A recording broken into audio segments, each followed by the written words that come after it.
தொடர்ந்து ஜோவினுடைய கணவரை கவனிச்சுட்டே இருக்கேன். நாங்க இருந்து அவ்வளவு பெருமிதம், சந்தோஷம். அவருடைய மனைவியை பற்றி பேசும்போது, அவருக்கு பொன்னாடை போர்த்தும் போது, அவர் இங்கே நின்று இந்த நிகழ்ச்சிக்கு கவனிக்கும் போது அவ்வளவு சந்தோஷப்பட்டாரு.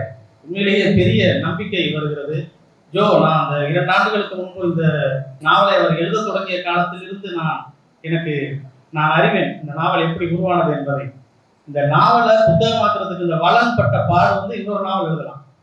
அது மட்டும் இல்லை, என்னையும் படாத படுத்தி எடுத்துட்டாரு. அவர் ஃபோன் பண்ணாருன்னா சொல்லிடுவேன், உங்க அக்கா மகளை பத்தி பேசக்கூடாது அப்படின்னா வா சந்திப்போம்னா சொல்லுவேன். நான் படுத்திடுவாரு. அக்கா மகள் எப்ப பார்த்தாலும் அக்கா மக புக்கு, அக்கா மக. அவர் 5 புக்கு ரெடி பண்ணி வச்சிருக்காரு வெளியிடுறது. ரொம்ப நாள் அதை பத்தி பேசிட்டு இருந்தாரு. அதுக்கப்புறம் திடீர்னு அக்கா மக புக்கை பத்தி பேச ஆரம்பிச்சிட்டாரு. உண்மையிலேயே நீங்கள் பெரிய ஆசீர்வதிக்கப்பட்டவர் ஜோ.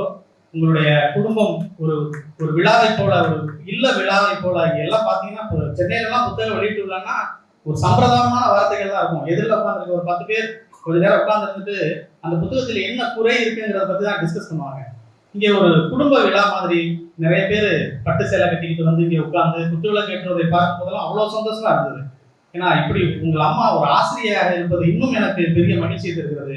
உங்கள் மேல் காட்டுகிற அதே அக்கறை தான் அவர் பாடம் சொல்லிக் கொடுக்கிற பிள்ளைகள் மேலும் காட்டுவார். இது ஒரு பெரிய ஒரு குடும்ப விழா போல இந்த நூல் வெளியீட்டு விழா நடந்தே இருக்கிறது.